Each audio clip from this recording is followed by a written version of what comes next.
Hi friends, welcome to Juney's Cupcakery and More. I'm Juney and this is my mom, and today we are going to talk about puberty, boobs, armpits, armpit hairs, and preparing for your period. Every girl has it. So, for what we're going to do first is going to show you guys about armpits. Armpits are very smelly. Sometimes they can be really smelly. And you don't really quite like the smell sometimes. So sometimes you can take a shower or put on some deodorant. I want you guys to try using native deodorant because it doesn't have aluminum. Aluminum can cause breast cancer and other yucky stuff in it, and we don't want that to happen. So I'm using native. And also, some deodorants actually stop our bodies from making sweat, and that's not good because are we meant to sweat, Jenny? Yes, we're meant to sweat. Our bodies are created to sweat and smell and all the other things that happen to us during puberty. And sometimes you can get a washcloth wet with water and soap and do a French bath and wash your armpits. How often do I do that? She does and that. Your vagina. When you get real smelly in the day and you don't want to take a shower, you can do a quick little rinse off. And also, you don't have to use deodorant all the time. You can shower because during puberty, we all smell. And then what happens? We get hair under our armpits when we get puberty. And sometimes it can make us feel like, or sometimes we don't care. So meet your friend, the razor. It will help you shave your armpits. With your parents' permission. Yeah. If your parents will let you shave your armpits, then say hello to your best friend, razor. So you'll shave your armpits up.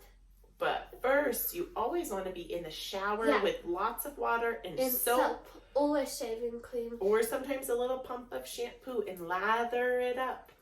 And then, Junie, what can happen sometimes if you shave a little funky? What little bumps pop up? Little bumps that will pop up sometimes if you shave a little. There will be these little bumps called ingrown hairs. I've had them before. There are these little dots on your armpit or anywhere. Do they hurt? They hurt when you're popping them. So it will look like a little ball. And you'll almost have, like a zit. Almost like a little zit.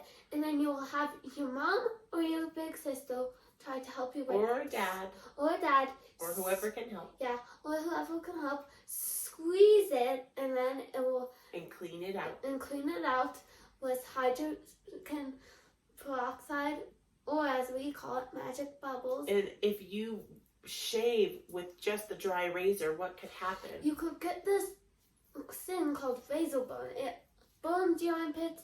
It hurts a lot. I've experienced it. And if you were to take your razor and go across, what could happen? I've razor burn. You can cut yourself because these are razors. This has 3, so you have to be careful. And you want to go down or up. Down or up. And if you have some wacky hairs, Junie sometimes uses a mirror in the shower to go sideways because sometimes the hair is going funky and we can't see it. And it's really confusing and you could fall over. And you can also shave your legs with this. With your parents' permission. With your parents' permission. Or you can shave your vagina if you choose to. I choose to because it gets very itchy on my vagina when I have too much hair on me.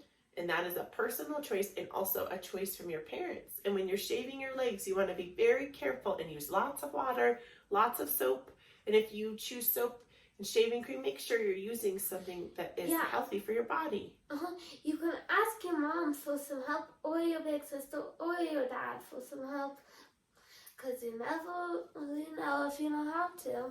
Yeah, and you can use your razor, and it can be helpful if you put one leg up with soap and water, and you shave up, and then what do you want to do with it? You want to rinse it out, because if you leave the hair in it, will get clogged and give you razor. And the knee can be a tricky spot that you can get lots of cuts and nicks, so be careful and see sometimes it's bending the knee, sometimes it's straightening, sometimes it's getting back here, or flipping around and seeing how you can get the back of the leg. And just be careful of your body and rinse it off. Yeah, rinse it off. And take good care of your razor so it doesn't get rusty. If there's any rust on it, you need to get a new razor and don't use that. Yes.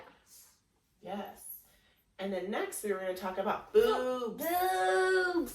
Every lady What has happens with boobs when you're first starting puberty? When you're first starting puberty and you get your boobs, you'll get rosebuds. And what are those? What are rosebuds?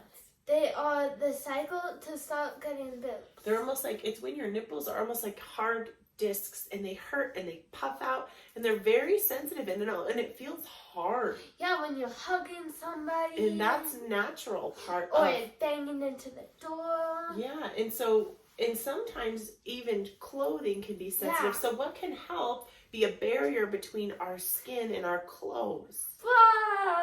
Bras. And what kind of bras are there? There's all different types of bras. There is a soft, cozy bra like this. And I think that you guys should be comfortable with your body. Don't pick underwire or padded bras because your body is you and you are you. And it's okay for your boobs or breasts to be whatever size they are or because bodies, cha-chas or chi-chis or whatever you call the boobies. So there is this soft feeling bra that and show them the straps. So straps are nice because all of our shoulders are different heights. Yeah. So sometimes you'll have to tighten your bra strap like this. And all of these bras came with pads, and we decided to take the pads out because we wanted to just embrace our body and love our body just the way it is. Yeah, we're comfortable with our body. Yep. So this is a soft feeling bra. So if you feel like you don't want to wear like a really hard feeling, like a sports bra feeling, then this bra will be your best friend. And sometimes our breasts can grow at different sizes. So one boob can look much bigger than the other. And that is an organic, natural part of your body's progression and growing. Even if you hold up your fingers and see, they're not all the same. Our eyes are not the same. Our nose, our legs, our bodies are not the same sizes. Yeah. And we all have really pretty bodies just the way they are. They were created just for ourselves. And Juney's been experiencing a lot of when she hugs people, it is very sensitive. Yeah. So what helps you? Sometimes wearing bras or asking the person to give a softer hug. A gentler hug. Yeah. You could say, oh, my chest is very sore right now, like in a gentle hug. So here's another type of bra. And that one has a thicker area for the nipple area, so it can protect a lot more. And we recommend that when you put them on that you adjust the straps. And again, one shoulder might be higher than the other, and you can ask a parent or somebody you feel safe with, or you can try yourself in the mirror and adjust your straps so they feel that it's comfortable. Because when Juney first started wearing bras, she put one on and the bottom of her boobs were popping out, and that was uncomfortable. So this is how you put it on. So you put it over your head, you stretch it down. Sometimes you'll need some help. And then, you pull this part down, and then you can ask for help and by saying, can you help me? And you can see when you turn around, this strap right here on the bottom, do you see this part where it's double looped? You can pull it up to tighten it and just take it slow. If it needs to be tighter, if that's too tight, you push it down away. So you can feel, can you feel when it's tight? Yeah. Or loose. And sometimes if the strap is falling, that means it's too loose. And if it's feeling like your breast is popping through the bottom, you pull it down and loosen the strap. And you never want it to be too tight, because when we first bought Juney's first bra, they were very tight on your ribs, weren't they? Yeah, and I didn't feel comfortable. And also, if you're playing sports, you can wear sports bras that are... Or running, so your boobs are not jiggling. And yeah, because it hurts when you're running sometimes. And yes. And then this is how you take it off, just like a shoe. And we definitely recommend do not wear a bra to bed. Let your boobs breathe. It's good to let your body just be. Bras can be a helper, but you do not have to wear them if you do not want to. Yeah, you don't have to wear bras all the time in your life. And next we wanted to talk about period preparation. That means, what does that mean? It means that you're getting ready for your first period. I haven't had my first period yet. But what do you have that comes before your period? You have discharge. And what's discharge? It's this yellowy stuff. Yellowy or whitey? Whitey stuff. You can see it on It's a discharge that comes on your panties, and it's totally a normal part of puberty. Yeah, you can wear your period panties, or you can wear these very thin pads called Panty liners. Or you can wash your panties and get a new clean pair. Yeah, it's not that's too what bad. I do. And so what are these, Juney? These are called period panties. And can you show them the inside? So these are period panties, and these are revolutionary to women and girls all over the world, because if you get your period and you don't have pads or tampons, you always have these panties. So how could we prepare a period pouch? So maybe choose what you choose. So choose like a little pouch. A little pouch that you like, that makes you feel happy, and then you pop it in. So what you're gonna do is you're gonna pick, and you talk with your parents, and you can pick period panties, which does cost a little bit more up front, but you can reuse them and you can wash them. Do pads or pads or tampons, depending on your body. And so a period pouch is going to help you prepare. And we meant to have a Ziploc bag. I would put a little small Ziploc bag for your panties that you, if you get your period and you're out and about, you have a Ziploc bag to put your old dirty panties, and then a pouch to put your clean, your tampon, pads, or period panties, and then you keep it with you at all times. So this goes where with you? It's going with me to my grandparents' house because I'm going there this weekend. So you can bring them in like your suitcase. And maybe you have several, or your purse, or... And you always want it with you, because what happens if you get your period and you don't have your period pouch? Then you'll have to end up like just using toilet paper, or you'll just have your vagina very soaky, and then you probably won't like the feeling. Yeah, so it's good to be prepared, to always be prepared. And so we are so grateful for you. Is there anything else you want to share with your friends about puberty and changing bodies and boobs and things? Another thing is that I also want to share with you guys is that don't compare your body to other people.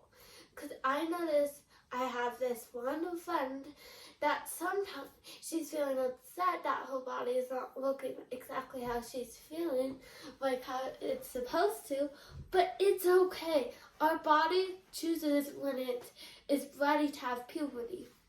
Yes, and our body chooses the size that it is, and our size of our body is not going to look the same as anyone next to us, and it's important for us to love our bodies and treat ourselves kindly, and to think what?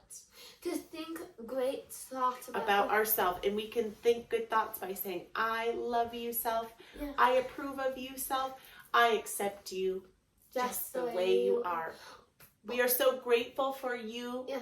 Thank you so much for tuning in to Juney's Cupcakery and More. And also just to email and rebranding the name to Juney's Cupcakery and More, because I'm going to do more of these videos. Thank you, friends. We love you, and we send you so much love and compassion. And this hug is for you.